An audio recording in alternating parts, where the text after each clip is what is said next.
Coexistence is the word I would say I love. And coexistence is basically about trying to live together in a beautiful landscape like here in Botswana without really interacting negatively with each other. So CLAWS stands for Communities Living Among Wildlife Sustainably, CLAWS. We're an organization working in the northeastern panhandle of Botswana. CLAWS is a project very close to our hearts. The communities that we partner with for this tourism venture have been facing the challenge of conflict with lions for many, many years. And it's always been something that's been very difficult to manage because there just wasn't enough information on how this conflict was happening. What CLAWS did very well was establish a research project which tried to understand where the problems were. And from there realized that a very large percentage of the lion population of that area were being poisoned. People were retaliating to their livestock being killed by lions. So they would put some poison on an opening in a cow, kill a cow, just targeting the lions. So it would kill lions, it would kill leopards, hyenas, vultures, everything that was going to eat that meat. Because of that, we established CLAWS in 2014 with the idea of doing some impact on trying to help these lions, but trying to help these people. So we need to understand cattle is actually their livelihood, is basically how they sustain themselves. So we wanted to look for a win-win for humans, for cattle, for lions. And what CLAWS have done really well is by building this herding program, have created a way for people to look after their cattle. And these people are getting incentivized from protecting cattle. And by protecting cattle, you're protecting lions. The idea of herding cattle is not new. This is a traditional technique that has been used for generations. What we really needed to do was have it organized so that the younger generation could see the benefits of herding cattle.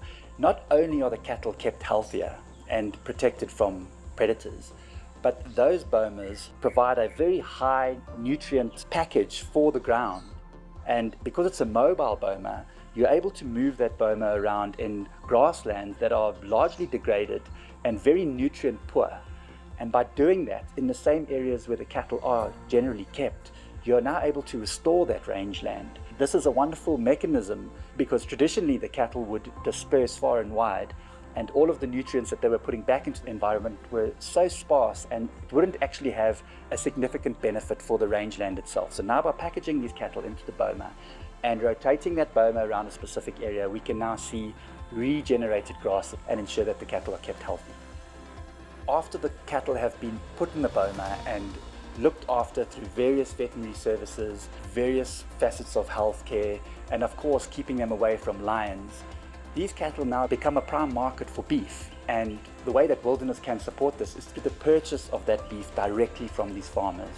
By doing that, these farmers now have an additional incentive to keep their cattle in the boma and to also make sure that those cattle stay healthy, so that they can be purchased by this now commercial market, which they weren't previously exposed to and are only exposed to now because of the CLAWS program.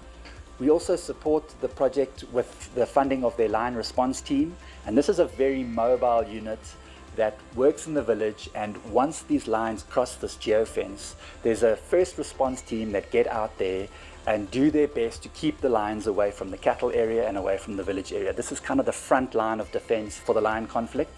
So we use satellite collars or GPS collars. Through these GPS coordinates every 2 hours so we can monitor all movements of these lions.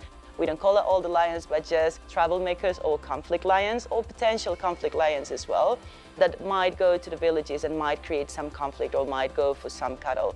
On second hand, we have this VHF system or this radio signal that is going to allow us, while tracking in the field, to get direction through an antenna and find that lion once in the field, and also to respond to those alerts. We get to the position the lion might have moved, but we can get the exact position thanks to this technology and just get to scare away the lion if they are close to the village, causing some trouble. Dominantly, our support for CLAWS comes from the ability of our guests to visit the project and contribute to the program after they've seen it and experienced it and met the people and seen the cattle and seen the environment. It really opens guests up to the story and allows them to fully understand how complex the problem is. 98% of our tourism operation is built on relationships with communities, and that is the essence of what we do and why we do this. So having that conflict resolved is of paramount importance to Wilderness. So our partnership with Wilderness is just amazing. They've supported us greatly. Not only they've given great funds, over $50,000 between last year and this year to support our Lion Response Team project, but also they have here, which is very special, 3 trackers that are going to go 6 days a week, every week during all year to track these lions. Doesn't matter what it happens, but they're going to be keen on supporting us. True interest is something that nowadays is not like that common, I think. So I really appreciate this relationship we have with Wilderness.